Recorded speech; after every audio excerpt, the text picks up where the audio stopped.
Page 520, Chapter 34, The Creational Teaching. Emmanuel taught powerfully, saying, quote, "Behold, above the human beings, and above the Ishwish, and above everything, stands the creation. It appears to be complete or perfect by human sageness or intellect, but this is not so. Since the creation is true spirit, or creation spirit, and thus lives, even it must nearly arise, or relatively perfect, itself into the endlessness. But since it is one within itself, it can nearly arise, or relatively perfect, itself by way of its own creations created by itself, or life forms, human beings, spirit forms. So through the effecting, or generating, creating, of new spirits that dwell within the human beings, or part pieces of creation spirit within human beings, give them life, and therefore nearly fulfill, or relatively absolutely fulfill, themselves through their grasping or learning, and striding or progression. The newly effected or generated created spirit, or creation spirit, creation energy, is indeed a part of the creation itself. However, it is yet unknowing down to the smallest iota. It dwells within a human being and gives the human being life. So then, a new spirit, or new consciousness, of the human being, which is still unknowing down to the minutest, becomes created by the spirit in the human being, or part piece of creation spirit or spirit form, and it lives in the head of the human being and begins to grasp or to learn. A new and unknowing spirit or consciousness of a human being may seem to be dumb, so the human beings say that the human being who is still animated by a new and unknowing spirit or consciousness is confused. But by no means is it dumb, because it is only unknowing and devoid of knowledge and wisdom. Thus, may the new spirit or consciousness live a life within the human being, so that it may gather knowledge. Then, when the spirit in the human being, or part piece of creation spirit, spirit form, and the spirit of the human being, or consciousness, go into the world of the invisibility, or other world, they are no longer as unknowing as they were at the beginning.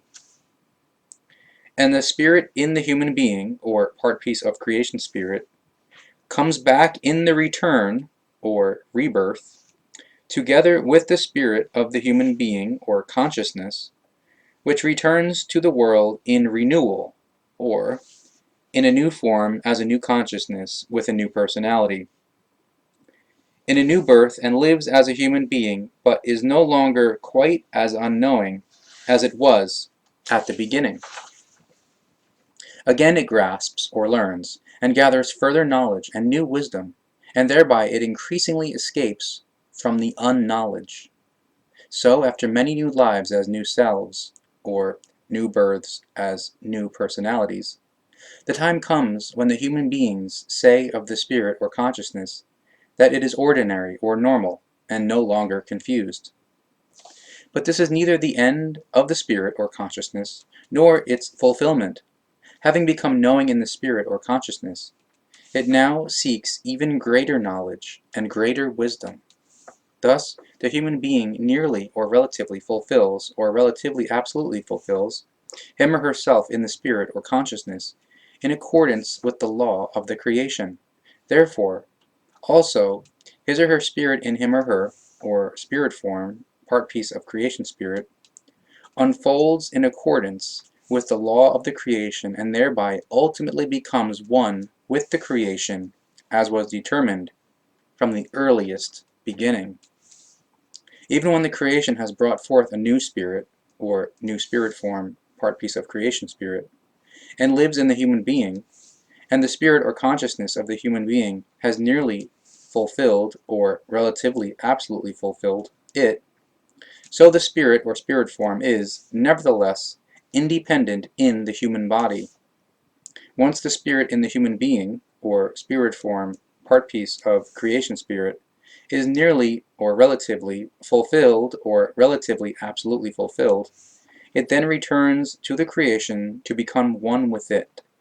And in this manner also the creation nearly or relatively fulfills, or relatively absolutely fulfills, itself within itself, for in it is the knowledge and wisdom to do so. Truly, I say to you, the time will never come when the creation ceases to create new spirit, or spirit energy and spirit forms, and to broaden itself. Indeed, the creation also requires rest, a characteristic of all that which lives, and therefore it slumbers at times and does not create. Just as the life of the human beings and of all things has day and night, and is dividing it into work and rest, so the creation also has its times of work and rest. Its period, however, passes differently from that of human beings, because its laws are the laws of the spirit of the creation. The laws of the human being are, however, the laws of the graspable or material life. The graspable or material life is limited, but the life of the spirit or spirit energy lasts for all time and knows no end. The creation, however, is ordered or integrated into the laws of the primal duration and into the laws of the creation primal time, or being absolutum, which is the beginning and the endlessness of everything in the extensive, or of everything existing, of the spiritual, that is, of the spirit energy, and which was created by itself, or the being absolutum created itself, out of the void, or out of nothing, equals creatio ex nihilo.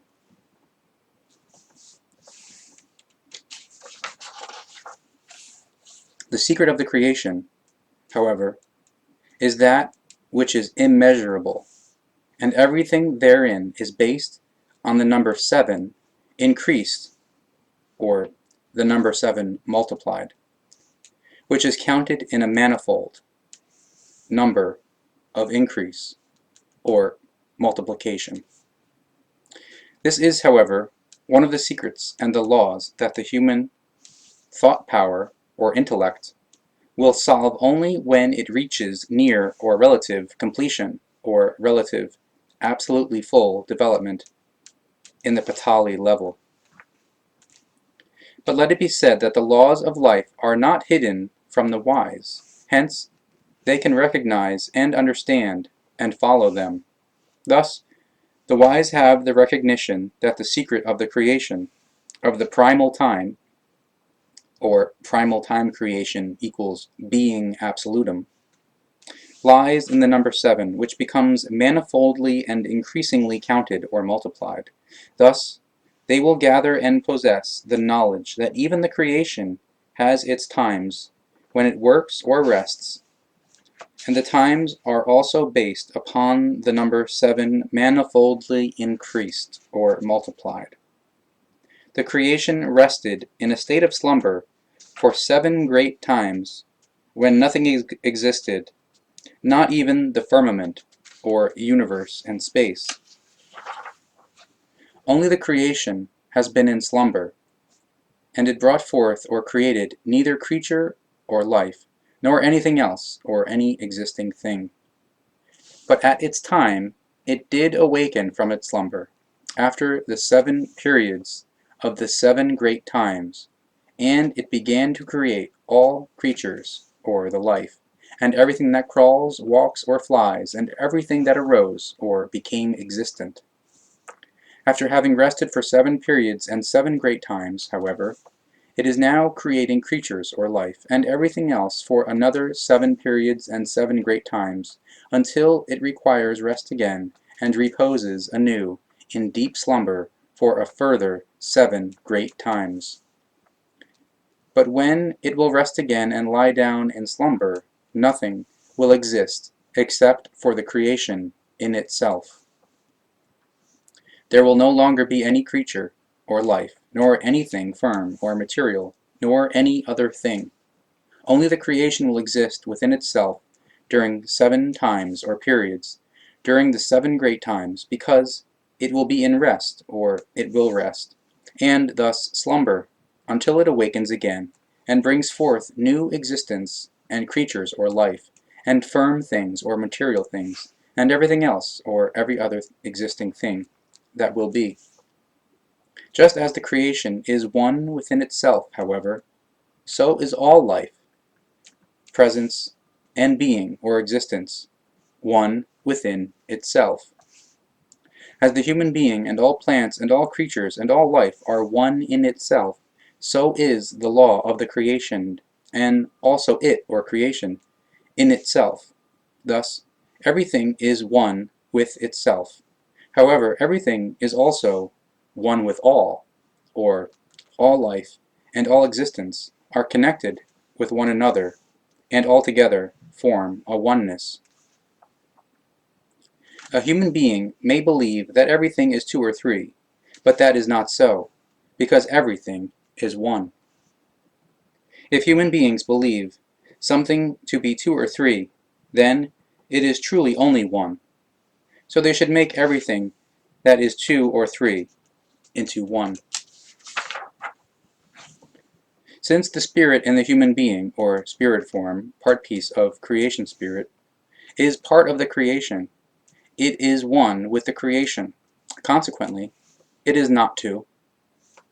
And since the body is a part of the spirit that is in an even finer form, or a high, fine, fluidal form, than that which is firm, or matter, it is therefore one with the spirit of the creation, or creation energy, creation spirit.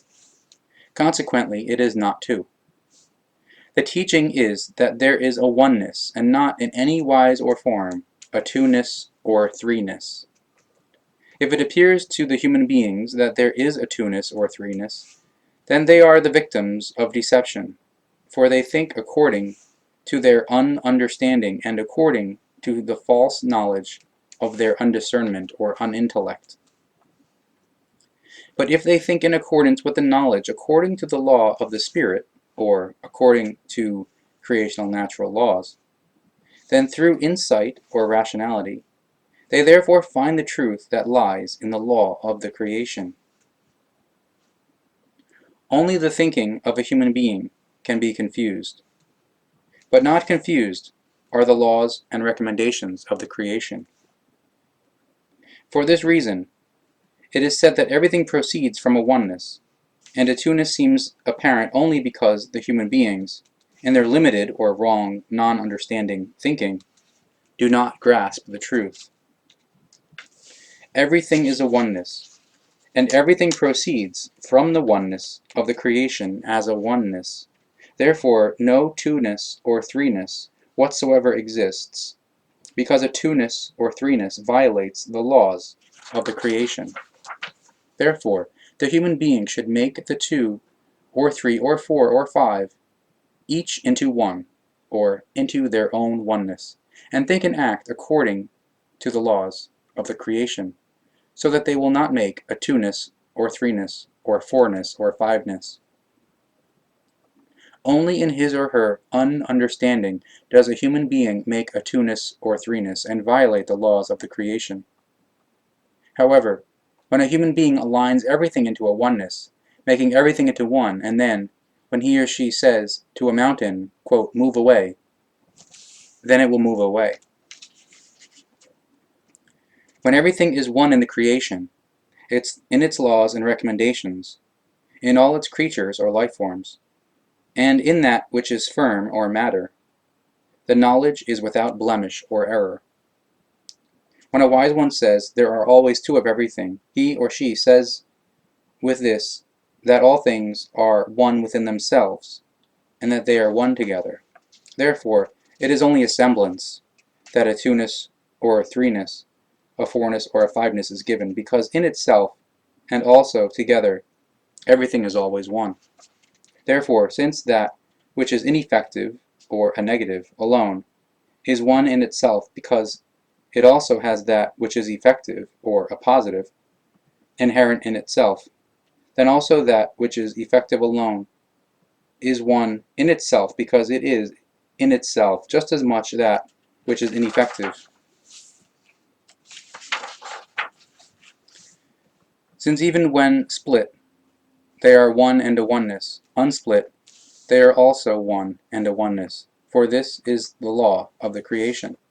Thus the result is that there are two parts in semblance, but they are both one in themselves and also one within themselves when unsplit. If, however, the human being says there exists also a threeness, then his or her spirit or consciousness has been very confused by some confused cult or religion, sect, or by other falsified teachings or confused thinking. A oneness always consists of one part or one whole. But if there are two or three or more parts, then these are also one in themselves, as well as one when they are connected with one another. Therefore, a two-ness or more is only a semblance, because in connectedness with one another there are always one.